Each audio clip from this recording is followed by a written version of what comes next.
नमस्कार बंधुरा आमिष पेले निरामिष परिवारे आपनादेर सबाइके स्वागत जानिए आबारो एकटा नतून रेसिपि निये चले एलाम। बड़ी এই বড়ি কিভাবে নির্ভুল ও সহজভাবে দেয়া যায় তার পদ্ধতি আপনাদের দেখিয়ে দেব। আর এইরকম সাদা সাদা বড়ির জন্য আপনারা প্রথমে এইরকম ভাবেই করবেন। এর জন্য বিউলি ডাল নিয়ে নিয়েছি আর এই মশলাগুলো নিয়ে নিয়েছি। বিউলি ডালটা ভালো করে ধুয়ে নিয়ে জল ঝরতে দিয়ে দেব। তারপরে ওটা আমি 8 ঘন্টা 10 ঘন্টা ভিজিয়ে নেব। আর ফুলকপি নিয়েছি, ফুলকপির ফুলগুলো আমি এইভাবে টুকরো করে কেটে নিয়ে শুধু ফুলগুলোই ধুয়ে নিয়ে শুধু ফুলগুলো এইভাবে কুড়ে নেব।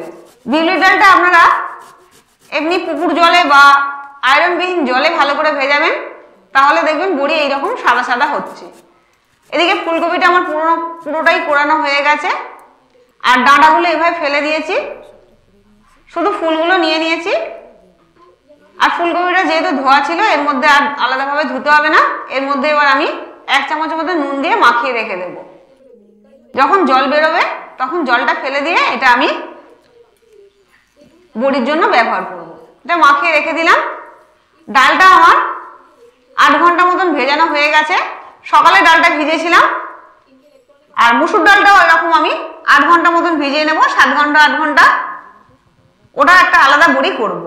বিউলি ডালটা 8 ঘন্টা ভেজানোর পরে আমি সন্ধ্যেবেলায় বিউলি ডালটা বেটে নিচ্ছি। এইরকম ডালটা আপনারা সকালে ভিজিয়ে রাত্রিরে বা সন্ধ্যেবেলায় বেটে নেবেন। আর এইরকম শিলনোড়া বা ওয়েট গ্রাইন্ডারেই বাটার চেষ্টা করবেন। শিলনোড়াতে বাটলে বা ওয়েট গ্রাইন্ডারে বাটলে এর আঠাটা খুব ভালো হয়, ডালের আঠাটা ভালোভাবে বেরোয়, যার জন্য ডালটা খুব ভালো ফ্লপি হয় বা খাস্তা হয়, খুব সুন্দর বড়ি হয়,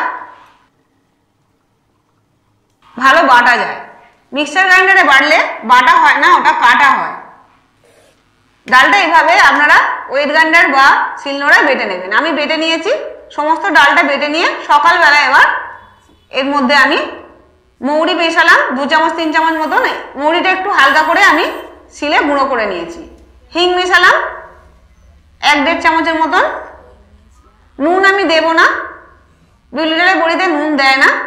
তার উপরে আবার ফুলকপিতেও নুন মাখানো আছে। 2 ইঞ্চি মতন আদা আমি গ্রেট করে রেখেছিলাম, ধুয়ে খোসা ছাড়িয়ে সেই আদাটা দিয়ে দিলাম।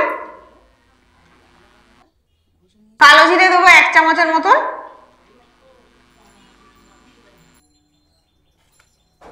আর ফুলকপিটা আমি ভালো করে নিগড়িয়ে নিয়ে জলটা ফেলে দিয়ে এর ভেতরে দিয়ে দেব।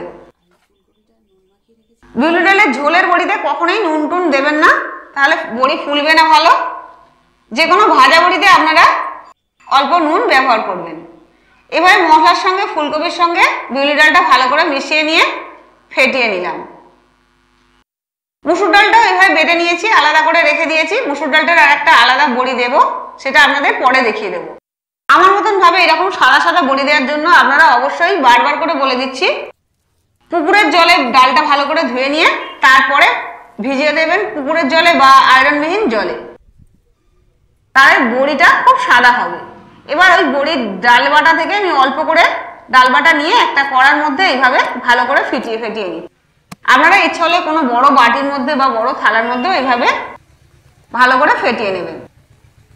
যত ভালো ফেটিয়ে নেবেন তত ভালো বড়ি ফ্লপি হবে, খাস্তা হবে, বড়িটা দেখতেও সুন্দর হবে। আর বড়িটা ঝোলে বা রান্নায় দিলে দেখবেন খুব ভালো ফুলছে। এভাবে একটা নজেল বানানোর জায়গায় আমি প্লাস্টিকের নজেল বানিয়েছি, তার ভেতরে আমি ডাল বাটাটা দিয়ে এইভাবে বড়িটা আমি বানিয়ে নিলাম। সমস্ত বড়ি এইভাবে দিয়ে নিলাম, আপনারা হাতেও দিয়ে নিতে পারেন। আমি এটার মধ্যে দিয়ে প্লাস্টিকের মধ্যে নজেলটা লাগিয়ে বড়িটা দিই, খুবই তাড়াতাড়ি বড়িটা দেয়া হয়ে যায়। অন্যদিন আমার ছোট মেয়ে আমাকে সাহায্য করে, আজকে আমার ছোট মেয়ের কলেজ আছে, ওই জন্য আমি নিজেই বড়িটা দিয়ে নিচ্ছি।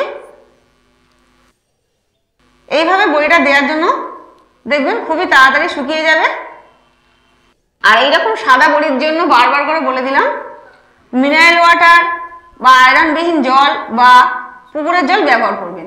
এদিকে মুসুর ডালটা আমার ভালোভাবে বাটা হয়ে গেছে।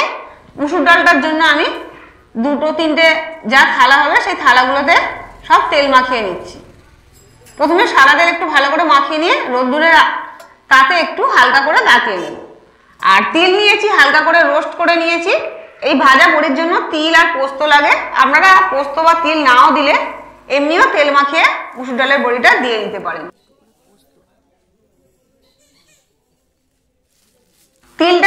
ছড়িয়ে দিলাম আর পোস্তটাও ভালোভাবে এর উপর ছড়িয়ে দিলাম, দিয়ে ভালো করে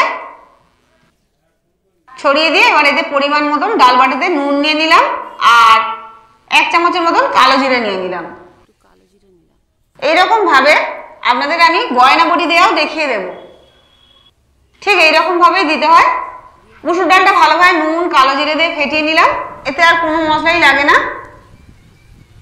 দেওয়ার ঠিক আগেই নুনটা দেবেন, নুনটা দিয়ে ফেটাবেন না বেশিক্ষণ, তাহলে ফেনা মরে যাবে। এইভাবে সমস্ত বড়িগুলো ছোট ছোট করে আমি দিয়ে নিলাম, আপনারা হাতেও দিয়ে নিতে পারেন। আমি এই নজলটা দিয়ে দিচ্ছি বলে খুবই তাড়াতাড়ি অনেক বড়ি দিয়ে দিতে পেরেছি। দেখুন আমার সমস্ত বড়ি দেওয়া হয়ে গেছে। এই বড়িগুলো আমি ভালো করে রোদ্দুরের তাতে যেখানে যেখানে রোদ্দুর আছে ঘুরিয়ে ফিরিয়ে ভালো করে শুকিয়ে নেব। যতক্ষণ না ভালোভাবে শুকোচ্ছে বড়িগুলো আমি তুলবো না। এদিকে বিউলি ডালের বড়িটা একটু শুকনো হয়ে এসছে, বিউলি ডালের বড়িটা নাড়াবো না, এটা আজকে সারা রাত্রি পাবে। আর মুসুর ডালের বড়িটা যখন দেখবো খুলে খুলে আসছে তখন মুসুর ডালের বড়িটা বিকেলবেলা হলে আমি খুলে নেব। যেগুলো থালা থেকে উঠছে না সেগুলো জোর করে আমি তুলবো না, আরো একদিন দরকার রোদ্দুরে দিয়ে তারপরে এগুলো আমি খুলবো। এইভাবে খুলে গেলে তখনই আমি বড়িগুলো খুলবো। এইভাবে যখন দেখবো সমস্ত বড়ি খুলে যাচ্ছে তখন খুলে নেব, না হলে রোদ্দুরে দেবো পরের দিন আরেকবার। সারা থালারটা আমার একদিন রোদ্দুরে আরো দিতে হবে।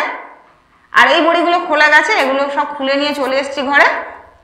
আর বিউলি ডালের বড়িটা যেটা আমি কাপড়ে দিয়েছিলাম, এটা এক রাত্রির আমি শিশিরের, যেহেতু শুকোয়নি এক রোদ্দুরে সেহেতু শিশিরে রেখে দেবো সারা রাত্রির একটা পাতলা কাপড় বা চাদর ঢাকা দিয়ে। পরের দিন ভালোভাবে শুকিয়ে গেছে, দেখুন আরো রোদ্দুরে দিয়ে পরের দিন যখন দেখবো এখন শুকিয়ে গেছে তখন বড়িগুলো আস্তে আস্তে আমি তুলে নেব।